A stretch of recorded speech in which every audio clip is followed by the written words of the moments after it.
Hi friends, welcome back to Radhika's kitchen and ideas. ఈరోజు మన ఛానల్లో కొబ్బరి పాలు ఎలా ప్రిపేర్ చేసుకోవాలో ఈజీగా అండ్ సింపుల్గా చూపిస్తున్నానండి. ఇందులో ఏమంత పెద్ద ప్రాసెస్ ఉండదండి, చాలా చాలా సింపుల్. ఇలా కొబ్బరి తీసుకున్నానండి, నేను ఒక్క కొబ్బరి మాత్రమే తీసుకున్నాను.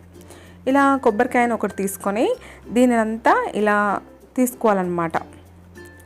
ఇదంతా ఇలా తీసుకున్న తర్వాత ఒక వైట్ పార్ట్ని మాత్రమే తీసుకోవాలి. ఇలా వైట్ పార్ట్ అంతా తీసుకున్నాం కదా ఫ్రెండ్స్, దీని బ్యాక్ సైడ్ మొత్తం బ్రౌన్ పార్ట్ ఉంది కదా ఫ్రెండ్స్, దానినంతా రిమూవ్ చేసేసుకోవాలి. రెండు కొబ్బరి ముక్కలకి ఇలా బ్రౌన్ పార్ట్ అంతా తీసేసుకున్నాం కదా.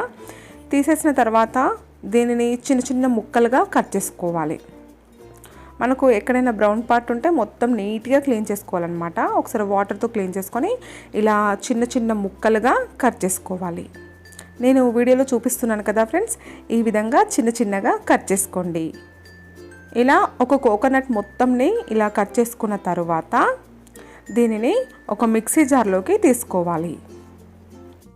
ఈ కొబ్బరి ముక్కలన్నింటినీ ఇలా మిక్సీ జార్లోకి తీసుకున్నాం కదా ఫ్రెండ్స్, దీనిలో ఒక టీ గ్లాస్ వాటర్ మాత్రమే వేసుకోవాలి, ఎక్కువగా కూడా వేసుకోవద్దండి.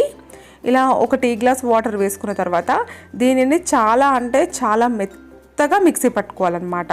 మనకు ఎంత వీలైతే అంత మెత్తగా మిక్సీ పట్టుకోవాలి. చూసారు కదా ఫ్రెండ్స్, నేను ఎంత మెత్తగా మిక్సీ పట్టానో.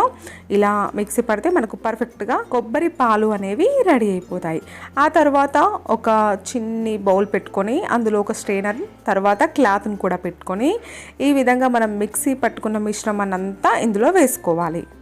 చూస్తున్నారు కదా ఫ్రెండ్స్, నేను ఎంత మెత్తగా మిక్సీ పట్టుకున్నానో. ఈ మిక్సీ పట్టే విధానంలోనే మనకు కొబ్బరి పాలు అనేటివి వస్తాయన్నమాట. ఈ విధంగా వచ్చిన తర్వాత ఇలా క్లాత్ని ఇలా పిండుకోవాలన్నమాట. పిండితే మనకి ఏంటంటే ఇందులో నుంచి పాలు అనేటివి వచ్చేస్తాయి. ఒకవేళ మీకు కొబ్బరి అనేది బాగా మెత్తగా పట్టకపోతే మీరు మళ్ళీ సెకండ్ టైం కూడా కొంచెం వాటర్ వేసేసి, అంటే ఫస్ట్ పట్టిన మిశ్రమంతో మనం పాలు తీసుకున్న తర్వాత మళ్ళీ ఆ కొబ్బరితో మళ్ళీ కొంచెం వాటర్ వేసుకొని దాన్ని మళ్ళీ మిక్సీ జార్లో వేసుకొని మిక్సీ పట్టుకోవచ్చు.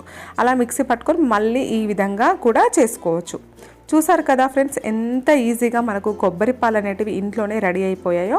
మనము ఈ విధంగా ఈజీగా ప్రిపేర్ చేసేసుకోవచ్చు.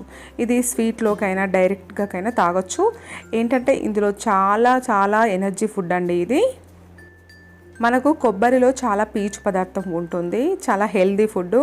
మనకు డైజెషన్ సిస్టమ్ అనేది ఈజీగా డైజెషన్ అవుతుందన్నమాట. చూసారు కదా ఫ్రెండ్స్, ఈ విధంగా ట్రై చేయండి. సూపర్గా అండ్ టేస్టీగా కూడా వచ్చేస్తాయి కొబ్బరి పాలు. ఈజీ కదా. మీకు కనుక ఈ వీడియో నచ్చితే లైక్ చేయండి, షేర్ చేయండి. ఇలాంటి మరెన్నో వీడియోస్ పొందడానికి సబ్స్క్రైబ్ చేసుకోవడం మర్చిపోకండి. Thank you for watching. Bye.